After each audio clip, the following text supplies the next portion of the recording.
line still. And John McEnroe was really famous for his temper. He would have these blow-ups on the court. He would yell at the umpire. He would yell at the audience. And they were this huge contrast when they faced off at Wimbledon. And while the public just tended to really hate McEnroe, is hate the right they word? They love to hate him, I think, is what we're saying. He was really contentious. He would swear. He would throw things at umpires, at the public, at the press. Yeah. One of my editors that I work with has a picture of John McEnroe just kind of like sulking on a tennis bench as his avatar on Slack, what we use to communicate. So it's kind of this is like iconic vision of a guy throwing a temper tantrum.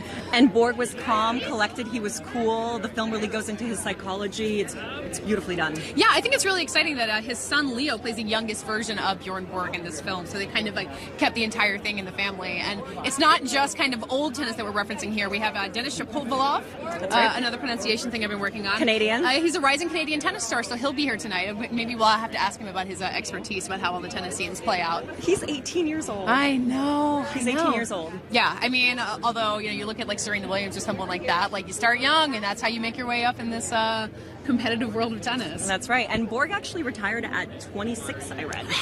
Yeah, and the film gets into that, I think, because it's about tennis and it's a sports movie, but it's about psychology and it's about kind of what drove both of these men. And I think for Bjorn Borg, it seems that the intensity of the sport really got to him after a while. Yeah.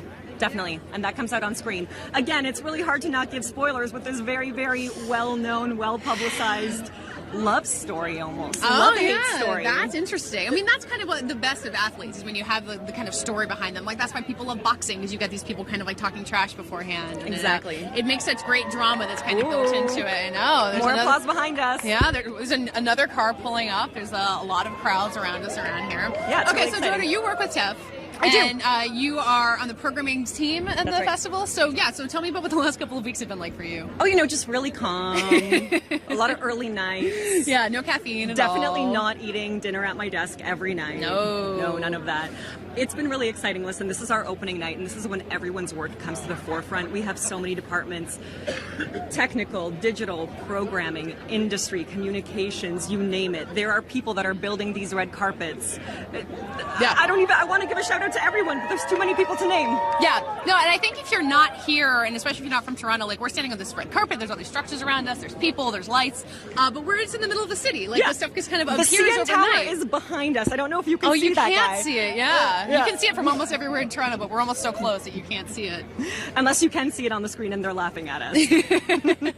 Any nods from anyone behind the camera? Negative. So what does it feel like when you've been working in this for so long and you finally see these things rolled out? You see the red carpet come out, you see the crowds arrive. Oh, it's so exciting. I bleed for the city. This is my favorite thing that happens in Toronto. People really come out in droves. Like, you could have a film at 8:30 in the morning on a Tuesday. It'll be a full cinema. People love the festival. We have some full tennis gear coming out. Well, I actually know those fellas. Oh, yeah? Yeah, I do. Behind us are Tim League and Tom Quinn from Neon, and they are dressed in adorable matching tennis outfits. And they're the film's distributors, right? Correct. Yes, yeah, Tim League is a... You got one as USA and one as Sweden. I hope we can get them up here so everyone can see. They look great. Yeah, they really do. Well, we've been talking about how kind of 80s tennis fashion is making a comeback. Yeah. And, Bjorn Borg's been this fashionable guy, and these guys, are we getting them on camera? So, yeah, okay. Oh, no. Oh, I hope so. They're going to come up after. I'm going to reel them in. It's the short shorts. There's something about that like the hemlines come back they up for good. the men. They look really good. You guys look good down there. Hey, can I get you up here? Say hello. We're live on Twitter and Facebook and YouTube. Come on up. Come on up. Yeah. Who do we got here? Bjorn Borg? No, not really. I'm not really Bjorn Borg. That's Tim League. And you? John McEnroe. Clearly. Tom Quinn. I cannot be serious. No, Tom Quinn, yeah. We just introduced you as you guys were doing your little red carpet walk. You're from Neon? We are. We're the U.S. distributors for this lovely film that we're about to watch. Yes. And we, we've had some time on the court ourselves, so maybe we pay homage to our childhood heroes. You've been working out.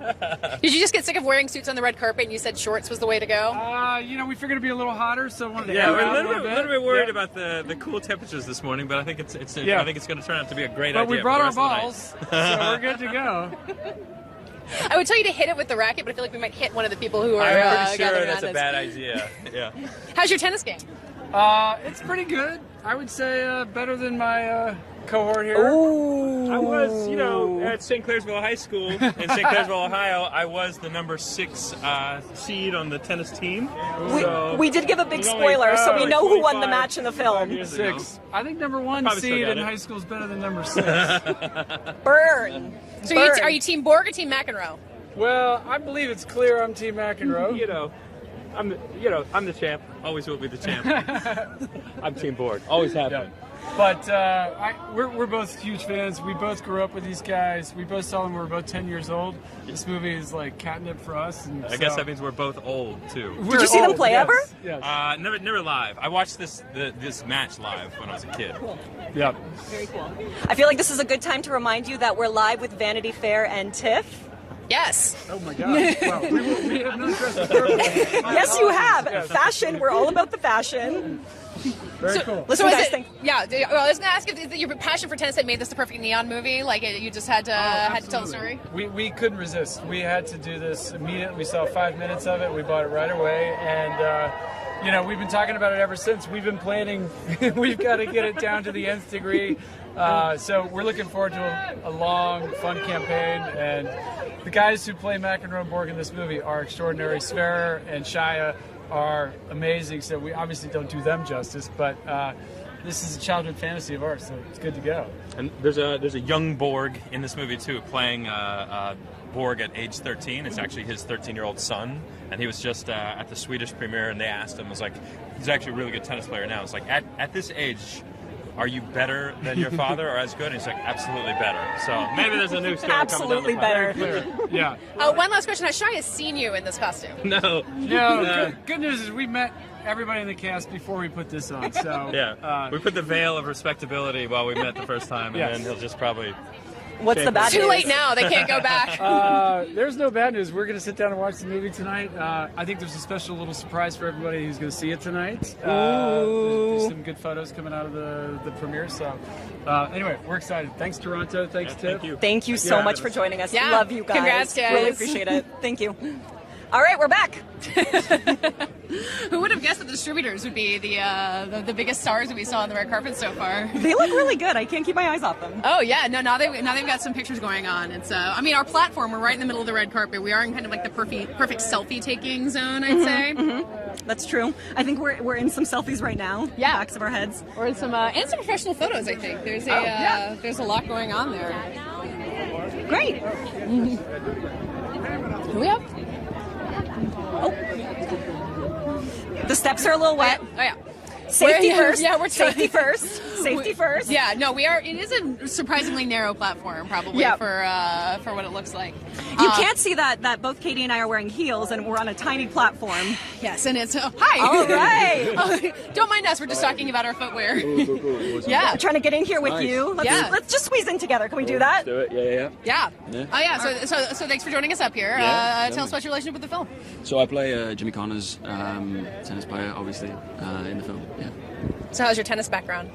I played quite a lot growing up, actually. I used to play all the time, and it's big in my family too. My mum played like a really high level as well, so it was a big deal in my family. And like hearing stories about these people growing up, and about Connors, and about BORG, and about obviously McEnroe. And, yeah. Did you have a personal favorite? I gotta say, McEnroe's a pretty cool dude. It's a pretty cool dude. We're asking everyone. Didn't mean to put you on the spot. Everyone has to answer the question. Listen, I should say Connors. He's I don't know.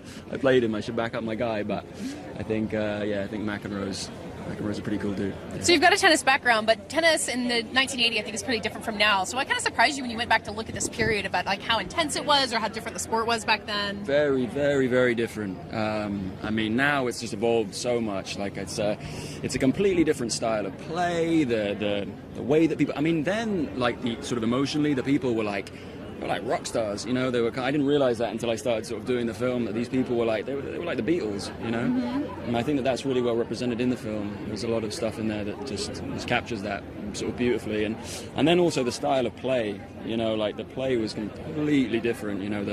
From the swing to the just everything. So for me, like learning how to play, and also like left-handed too. Connors was a lefty. Oh yeah. And I'm right-handed, so learning. One of them, BORG or McEnroe, was a lefty as well. Yeah. I think McEnroe. Yeah, Was it McEnroe? McEnroe, yep. Trick question, I knew that. Yeah. I knew that, everyone. Yeah, should we quiz you on your No, I tennis knew knowledge? it too. Yeah, I knew it too. Everyone's Googling right now. Well, from what so I haven't seen the film yet. I'll see it tonight. But from what I understand, it's a lot about kind of the intensity of the pressure of fame and what it happens when you're at this level of play, and then everyone in the world knows you. And I mean, you're an actor. You're on a red carpet like this. Is that something that you relate to when you step into a film like this? Yeah, I mean, I can't relate to that level of fame and that level of pressure. I don't think most people Yet. know. I saw you in the film, Tom. You're very good. Oh, cheers, mate. I don't know. Yeah, maybe at some point I'll relate to that more. But I think it's beautiful what they've done. I think there are a lot of people who will. I think in different ways I can relate to it.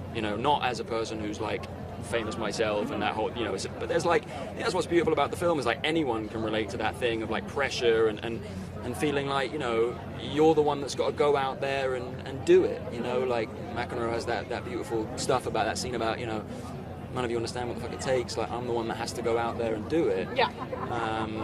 And I relate to that massively. Well, Katie and I were playing a little tennis ourselves, and our secret game was to make everyone blush, and I think I made you blush. Oh, yeah? So that's set 1 point. Yeah, for sure. Yeah. I really have Everyone's to start upping my counting. game. I gotta get the spirit of Mcenroe and start going for You're it. gonna be blushing a lot. So I think We've actually been nice to each other. We haven't been. I know, and there's no tennis battles going on. Well- So have you met? So I know that Bjorn Borg and Mcenroe, have been involved in the film to varying degrees. Have you gotten to meet either of them in the process of this? I was sitting behind Borg at the Swedish premiere. I didn't get a chance to talk to him, but I haven't actually met anybody involved with it. I want to. It'd be amazing to sit down with Connors at some point. But that must have been wild. Can you tell us about the atmosphere at the Swedish premiere? Yeah, it was amazing. I mean, it was like I had no idea what to expect, and it was just it was incredible. It was I imagine he still has a lot of fans.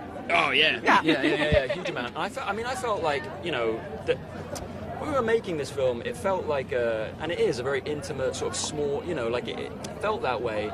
But now here and in Sweden, like I felt like I was involved in I felt like I was in like Star Wars. Do you know what I mean? Like it felt I was like this is it felt like a really big, well-oiled, like a made like machine. Of just so many people in it. There were a lot of things that I didn't realise, like when the director, Janus, was talking about it afterwards and talking about how it took 5 years to get made, and just you realise like the scope and scale of like, what's involved. And Can you give us any behind-the-scenes gossip? Was there a rivalry between the actors on set? No, I mean, there was like, I think... Now's the time to start rumors, Like I played a guy who, like me and Mcenroe, so me and Shia kind of had, like, he's an amazing dude that I learned like so much from, like as an actor and watching him and just soaking all of that up. But like we had, obviously, because we play like pretty intense rivals and we go at it in every scene we have together in the film. Right. We kind of, it was funny because like it felt like we kind of really got on and clicked, but like because there was that rivalry in the film, it was almost like we were sort of a bit like tentative of getting too friendly, because like we got to go beat each other up in a minute, so. But yeah, there was one scene in particular that we shot on the semi-final, and it got pretty, it gets pretty physical when I'm like in his face and pointing, and we're going at each other, and then afterwards just give each other a hug, and it's beautiful. It's like I have like a sort of combat sport background. Played a lot of, I boxed a lot growing up and stuff like that. So like I get that sort of mentality of like when we're doing it, when we're going at it, we go at it, and then afterwards it's hug each other and go.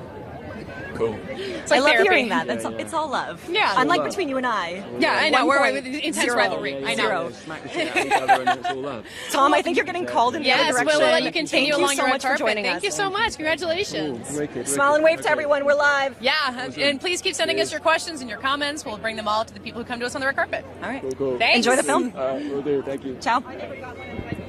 Oh, I know. everyone's lovely. I know. I love the idea of like being a movie set is group therapy, where you're on there and it's so intense for a long time, and I mean those relationships that you build in something like that is really intense. And there's so many nerves. So many nerves go into large events, and everyone shows up and they're just happy to be here. It's only a film festival. Smile. It's great. But it is, I mean, but it's not only a film festival, it's a big deal. Like, you know, is like a big he's saying, deal. you know, you make a movie and it feels really intimate and you're there and you're, you know, it's long nights and it's, you know, there's a budget and it's an independent film, and then all of a sudden this happens and it's like your tiny little project is out to the world and is surrounded by screaming fans. Like, You're right. I didn't mean to minimize. Well, you work Wait, for the film are you festival. trying to make me blush and therefore get 1 point? I'm just trying to ahead make of your me? job sound fantastic. You know, just, I mean, Toronto's so beautiful. Like, if I ever want to move to Toronto, you guys would just take me in, right? And just stand in the middle of a red Obviously. carpet. I mean, why would you want to leave the United States right now, though? No I offense. mean, the thing about coming to Toronto is in September, it's like the best possible month to be here. I mean, we're staying out here. It's just got a little cool in the air. Everyone looks fantastic in their suits and their gowns. It's like, you know, you go to Sundance and you freeze. You go to Canada, it can be really hot, but Toronto is just perfect. I love all film festivals. I really do. This one's obviously the best film festival, but Yeah. I love them all. I'm noticing that some people in the crowd have some tennis sweatbands going on. I feel like the Tim League costume trend is really taking over with the audience. We out should here. have come. I know. Oh. I know. Well, you know, I'm doing Oh. several red carpets over the course of this. I'm just trying to think. You know, there's one for the movie about Winston Churchill, so maybe I should come in like a 30s style suit, Like a full Winston Churchill. Oh yeah, definitely. Yeah. Like with a cigar and everything like that. But I think Definitely. this one is probably the most fun one to dress up for. Like well, there's the Boston Marathon movie that's going to be tomorrow night, so you can like come in marathon gear, which right. you can really just repurpose your tennis gear We for really your want to marathon encourage gear. everyone to just come dressed up Just for come every in film. shorts, I guess, is what we're telling people to do. Ooh, we're getting some nods. We're getting some nods. Yeah, there's still you know, a lot of hubbub going on around here. I mean, behind us is where everyone's going to be coming from, so there will be a big crowd emerging presumably pretty soon, because we're Let's getting pan close to out. when the movie starts.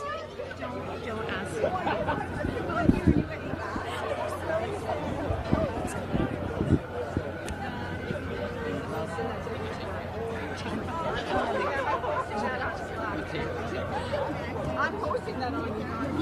You mind if I post it? Oh my god, I'm gonna post it right now. It's just too funny. Oh yeah, did you just say too bad, Mo?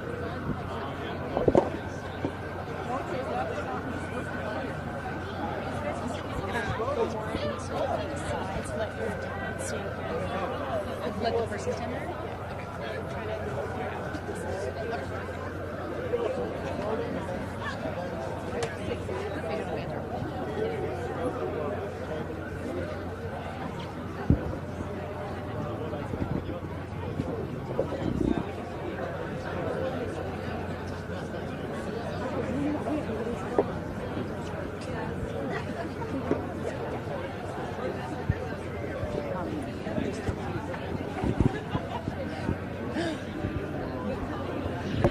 We're back. Yeah, so Dorota, you have the inside scoop on everything at TIFF. I'm pretty sure you could list Not all 400 everything. films in the festival if I challenged you.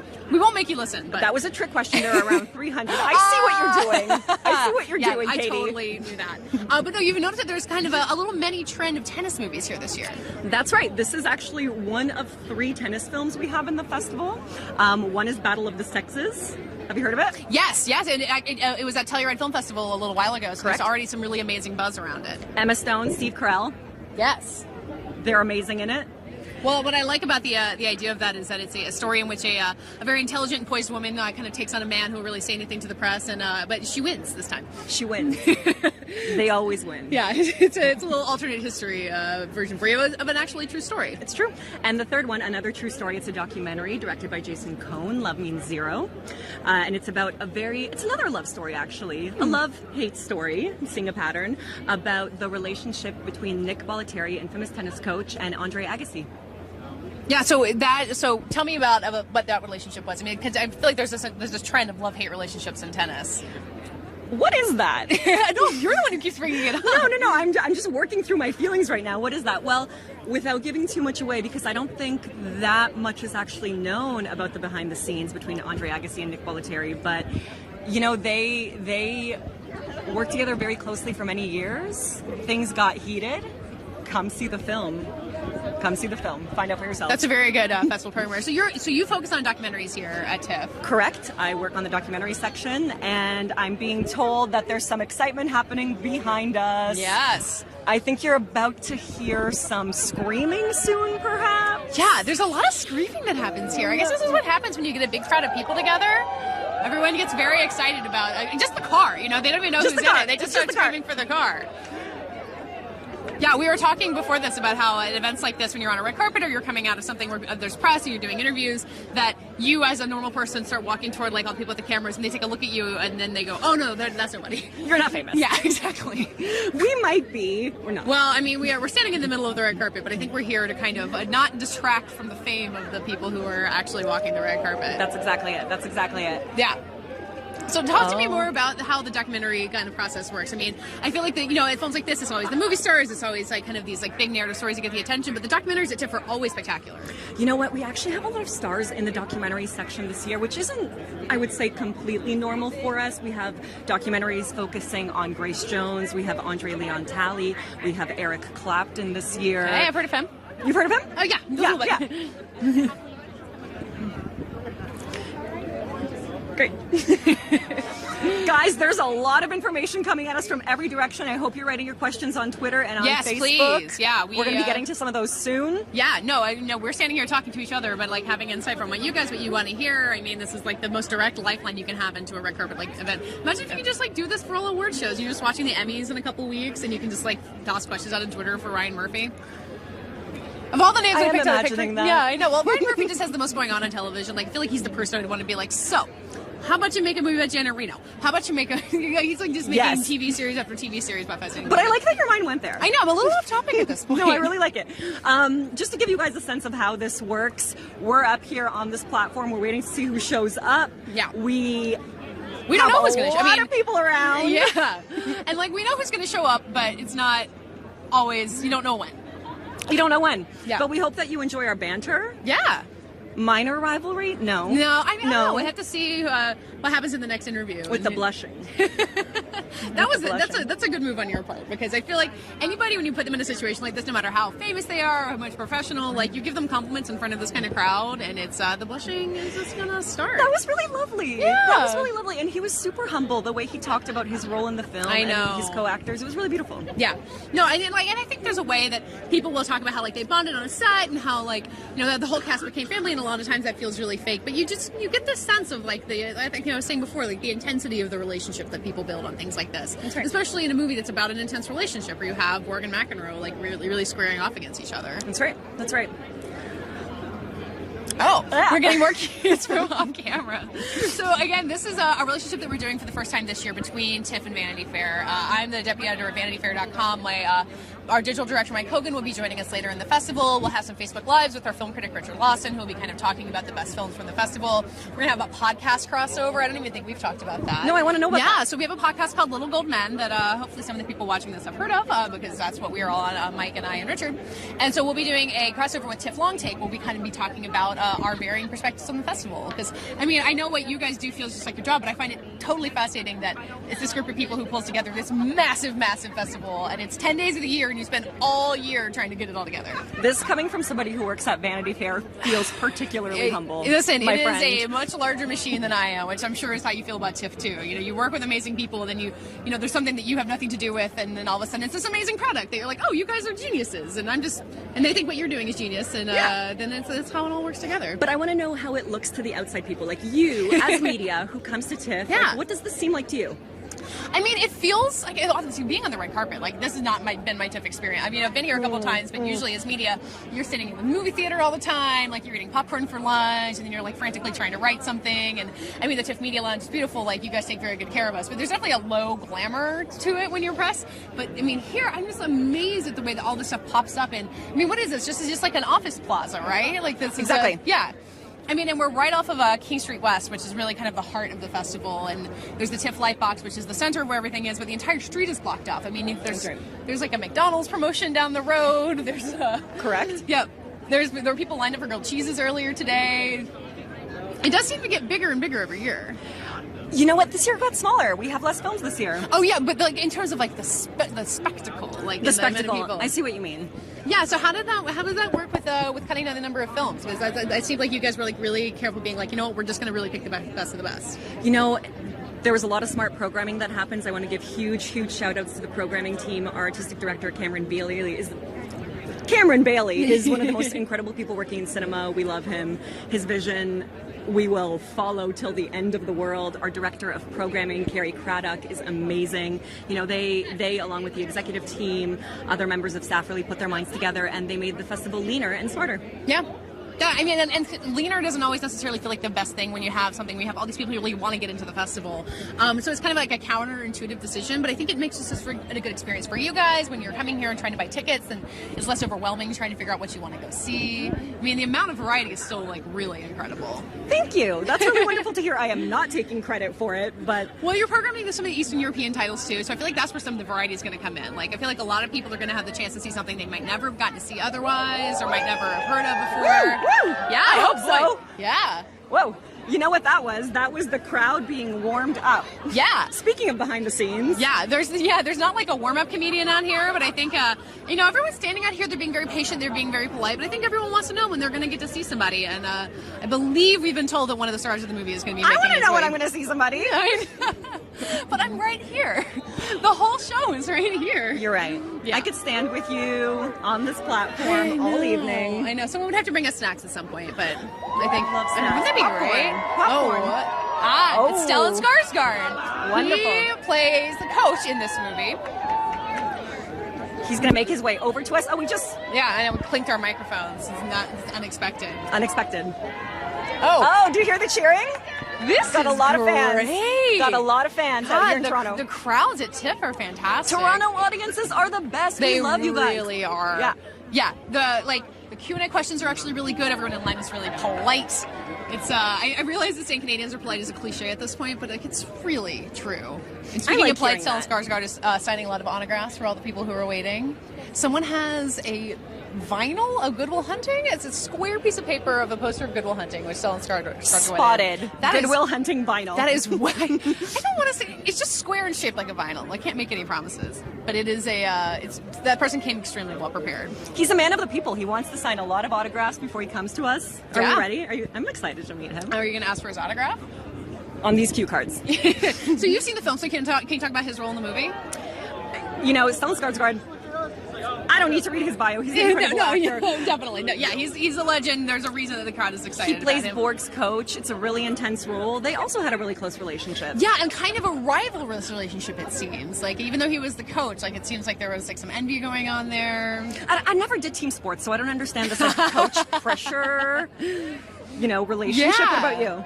Yeah, well, even, like, tennis is such an individualistic thing, but, like, the coach is, like, that person who's right there with you. I mean, they, like, especially when you're, Bjorn Borg was really young when this was happening, so, like, that's, like, a father figure. That's exactly. That's an intense relationship that you have. I hope he dishes to us about that. Yeah, exactly. There's more cars pulling up. The photography is, like, really coming fast right now. Something tells me that life is going to come at us fast. Very soon. As fast as a tennis ball hit over the net perfectly. Nice. Well played. Okay, let's get a shot of what's happening behind us. Yeah, we're trying to spread up so we can make sure you can see what's going on.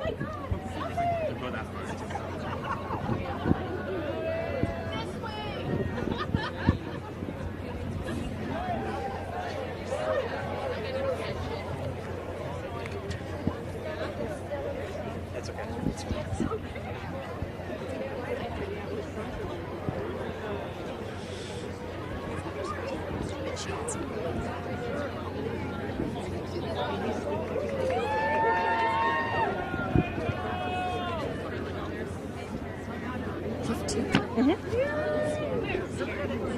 Oh, thanks.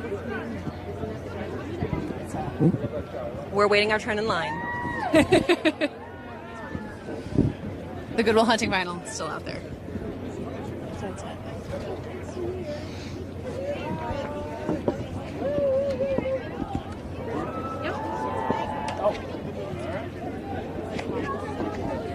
Hello, welcome. Yeah, nice to meet you. We have a star of the film, Sverrir Gudnason. Are we saying your name right? Yeah, Sverrir Gudnason. Oh, no, but we're practicing again.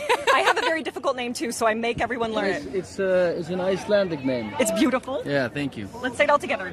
Sverrir Gudnason. Oh no! Sverrir Gudnason. Yeah, it's an old Viking name. It's a beautiful Viking name. Thank Viking you so much name for seems joining us. appropriate for Bjorn Borg. That seems like kind of like the spirit of a fighter. It's perfect. So we've been hearing a lot about the Swedish premiere of this and like what like an amazing crowd you guys had for this. Can you talk about like, I mean, this is a great crowd here in Toronto, but like what's it been like seeing this film with audiences and seeing the excitement around it? Well, it's been great. We had such a great showing in Stockholm, and for me personally, the best thing was that Björn Borg himself came, and he loved the movie. So What did he say about your playing him in a film? oh, he just was very happy about it. You got the seal of approval. Yeah. Yeah, and you specifically didn't meet him before playing the role, right? You didn't want to have that. No, I actually decided not to meet him before I was done. So Why was that? I just needed to make my own choices. So did you feel like did you watch his video? Did you kind of like get a sense of who he was? Were you trying not to do an impression of him and just interpret the character? I try to be him. I watched everything I could find. I watched old games and I watched interviews and read books and everything. So we've been kind of talking about this film as a love-hate story. There's obviously a lot of rivalry, but it seems like there's affection here too. Does that seem right to you? I think it's mostly love, actually. These guys became great friends after the match, and they are the same, but they act differently. I want to jump in by saying you're really incredible in the film. I've just seen it recently, and the way you access the emotions. He was a sensitive guy. Can you tell us how you prepared for that role? Well, I prepared mostly physical. Training, playing tennis 2 hours a day, just eating right and playing tennis. That's mostly what I did for half a year. And did you and Shia try not to spend too much time together but kind of keep that rivalry going, or did you inevitably bond? Well, we stayed at the same hotel, but we didn't hang out until we were done. But we had lunch sometimes. So it was kind of cheating, like you weren't supposed to be meeting. Yeah. But we kept the respect. Yeah. Well, I'm really congratulations on the film. I'm so glad you get to be here with this great Toronto crowd. And I haven't seen the film yet, so I'll be inside seeing it with you. Thank you. I love You're being fantastic. Yeah, say your name one more time, just so everyone remembers. Sverrir Gudnason. I want that accent. Yeah. It's beautiful. Thank you so much. Thank you so much. Congratulations. Come, Shia. Oh, no, the stairs back there. Oh, yeah. Don't jump off the platform. Athletics. I would be so impressed. Honestly, it wouldn't surprise me. 2 hours of tennis a day. Like, if you wanted to just leap off this platform into the red carpet, you'd be fine. So people can tell from the screaming that the other star of the film, Shia LaBeouf, has arrived. He's also signing autographs. I don't see the Good Will Hunting vinyl. Someone put it away. Yeah, he wasn't in Good Will Read Hunting. the room. I know, it makes sense. Yeah, so as we were talking about before, like he has had a lot of starring roles over the course of his career, but hasn't had a really major one like this in a couple of years. So it's kind of an exciting return to right in the middle of the spotlight for him. And we're getting him next. Yeah, it looks like it.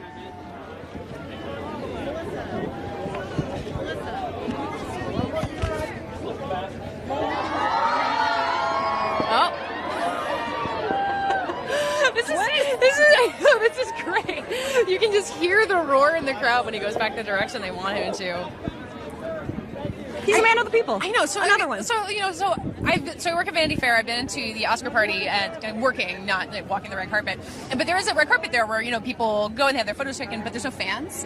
So it's the press and they're kind of yelling their names and trying to get the photo taken. But there isn't this like roar that happens, and that's really exciting, honestly. And these people have been out here. We were out here earlier in the afternoon just to see how it looked. Yeah. It was just as busy. And it was pouring rain. And it was pouring rain. Yeah, no, we look very like put together and glamorous and not rain-drenched right now. But there were some close calls there. There were some close calls. Yeah. TIFF provide us with some lovely umbrellas. umbrellas. Oh my God. Yeah, perhaps later on in the week you'll get to see the beautiful TIFF umbrellas that have been provided to us. All right. It's not just something you get as your welcome bag when you start working for the festival. No, it isn't. But I mean, well, now it's yours. Is that my umbrella now? Yeah, you'll be able to keep it forever. Oh, Stellan Skarsgård has come back up. He's right beside us. Yeah. All right. Yeah, I'm so glad that everyone can share in our surprise. Welcome. And all of these things. Hello. Hey, how are you? Yeah, so good. Thank you so much for joining us. We're I'm told to. I'm with Vanity Fair and she's with TIFF, and we're here as a partnership on the red carpet, and we've been excited to hear from all these tennis fans surrounding us out here. So you played Bjorn Borg's coach. Yeah. And this is a relationship that I think has been described, I think you said, as kind of like Salieri and Mozart. Like there was kind of like a rivalry going in there, even though it's a coach relationship. How did that work? Well, the character I'm playing, Lennart Berglin, he was the best tennis player ever in Sweden before Björn Borg came. He reached quarterfinals in Wimbledon a couple of times. 3 times, actually. Not that anybody's counting. No. But then he sees, just like Salieri, he spots Mozart. He spots this incredible talent. And, of course, sees all his dreams in this person. But he also became, unlike Salieri, he became a very close friend. And they worked together so tightly throughout the career of Björn Borg. Is there anything like that in acting for you? Like when you see a young actor coming up and you feel kind of the envy, but you want to support them? Or is it not the same? Yeah, I don't feel envy, but I'm totally fine with my life. so I don't feel envy, but I really enjoy supporting young actors or anybody who's trying something seriously. Yeah, you're working with 2 pretty great young actors on this film who are, playing BORG and Mcenroe. So how did that support play out? Did you kind of give them any advice, or just kind of like watch them do their thing? I don't give advice even to my own children. I got 4 of them are actors. You have some good actor children. Yeah. So I don't give advice. just I watch hang from a around distance and play with them, and we do it together. It's fine. Yeah. Speaking of your sons, have you seen It? I haven't seen it yet. Are you going to be scared? I'm not sure I'm going to see it. I'm not seeing it. I can't. No, it's way too scary for me. But I feel like if I had a family member in it, I might have to like buck up and. Yeah, probably. I mean, it's opening in Stockholm now while I'm here actually, so I won't be there for the premiere at least. It might be playing somewhere in Toronto. I might watch it on the phone when it comes on video. No! Will you tell your son that? You watch it on the phone? This isn't live on Facebook and Twitter and YouTube right now. Yeah. But he's too busy, so he won't see it. So I wanted to ask you, not about BORG Mcenroe, but the sequel to Mamma Mia is filming right now, I believe. Yeah, we started filming. I haven't started yet. I'll start in a couple of weeks. Yeah. Can you give us any hints about what to expect? Well, I hope you will get what you got the last time. A lot of fun and great music, and some happy people on the screen and some happy people in the audience. But I promise I will sing less in this one, so it will be better. Your pose on the poster is what I remember the best, because you got your leg kind of like kicked up like you're really doing a march. It's a great look, so I hope you repeat that. I can try to do that, but that was, when you've done like 50 pictures and you get bored and then you start doing things. I'm not sure I'm happy about it myself. I love it, though. Okay. Well, I think we have to send you along your way, so thank you so much for joining us up here on our platform. Thank Congratulations you on the movie. Congratulations. You have to go back screening. behind it, though, because otherwise you jump off the platform. Thank you. Yeah. That was exciting. I don't know if you're a big Mamma Mia super fan, but I definitely am, and I had to ask. Oh, next up we have Janus Metz, director. There's a lot of chaos going on around here, a lot of excitement. It's good, yeah. It's a good. lot of people are That's yelling what we're here different for. things. But Yeah. this isn't your first time at TIFF. You were here in 2010 with I was Armadillo. here in 2010, yes. With the documentary, Armadillo wasn't nearly as much commotion as we have right here on the red carpet, but a wonderful experience. Congratulations, you're the opening night film. There are tons of people around excited to see your work. Yeah, it feels good. I mean, it's fantastic to finally let the movie out into the world. I mean, we busted our balls off for 2 years, and some, if you, including the writer, even longer. And for Shia and Sverrir, I mean, they did such heavy boot camp in order to prep for this movie. We heard there was a lot of training, behind-the-scenes training. There's a lot of training, a lot of whipping them around tennis courts, a lot of diets and sleeping on schedule in order to transform their bodies into athletes. And then there was, of course, the beautiful work of readings and prepping for the role and understanding what we're trying to do and setting it all up. I mean, it was a huge thing.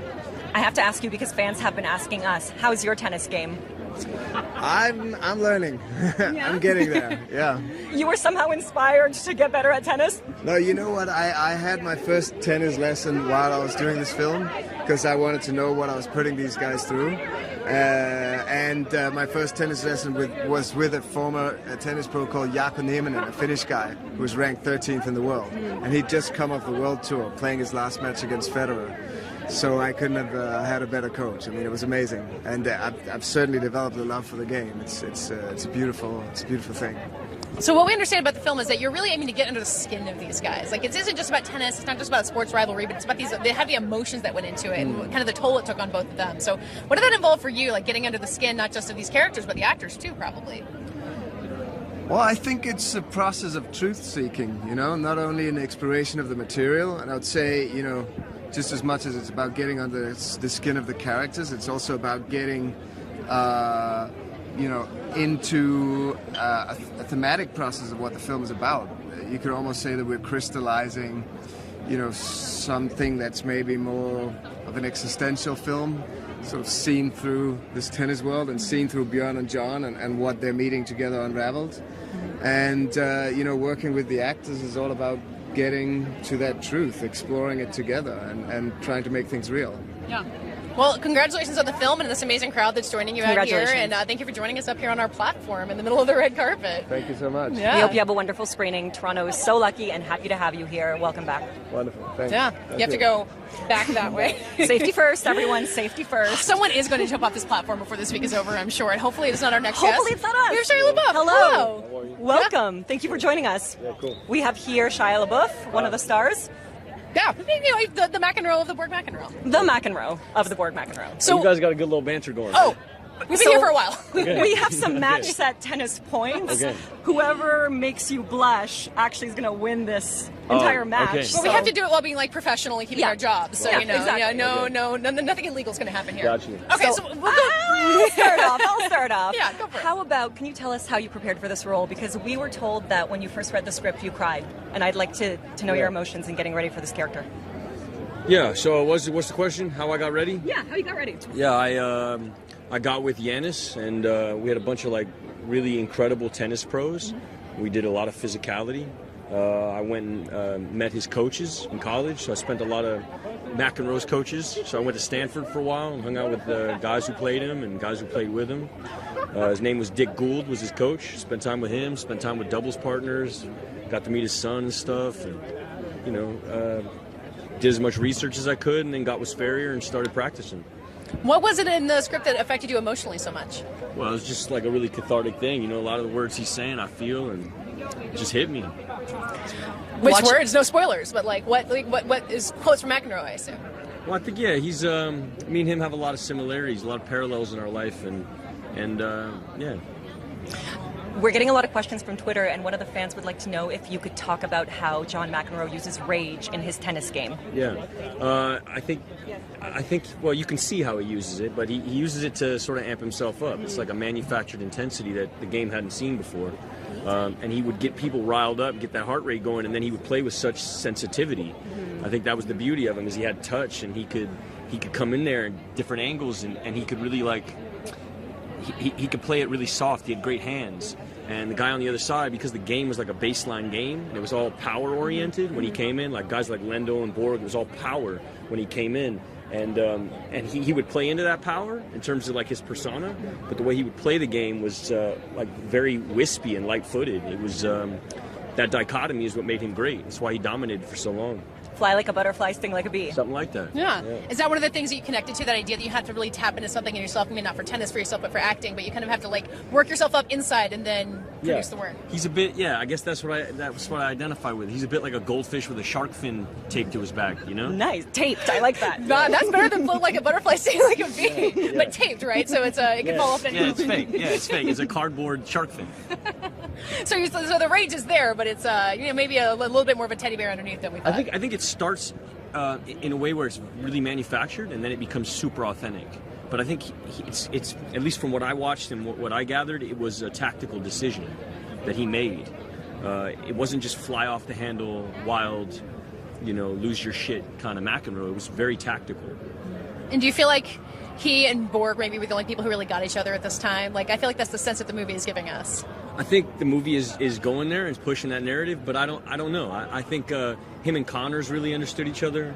Fishermen can see another fisherman from afar, so I think a lot of these guys who were playing at that time could understand each other. I think BORG was severely misunderstood as this guy who just had his shit together, and Mcenroe was severely misunderstood as a guy who had none of his shit together. So I think, yeah, that they... you guys look great. Some good-looking people out yeah, here. Right? Swedes. Yeah, I think they were both sort of the narrative was wrong, and I think they both understood that. You really got your metaphors locked down. I just want to, You really did. You know, we're supposed to be the the film people and the writer people, but yeah. Thank you very much. Well, listen, Katie, I want to say that maybe we were the only ones to really understand each other tonight. I know. Because we got to interview all of these amazing stars. Janus Metz, the director of the film. Shia's joining us. We want to thank you so much. Yeah, thank you both. You're Yeah. fantastic in the film. Thank you Toronto, very you're in much. for a huge treat. Huge Yeah, treat. cool. Thank you for being here. Congratulations. Thank you. Yeah, Mark. I guess that does it for BORG Mcenroe. That's a wrap. Yeah. That's a wrap. We still have Shia signing autographs, but that's all for us for tonight. Thank you so much for joining us here from the red carpet. We'll be back tomorrow and the next day, and TIFF is 10 days. There's so much more to come where this came from, but now it's time to enjoy BORG Mcenroe. Thank you so much, Dorota. This was a pleasure. Bye, everyone.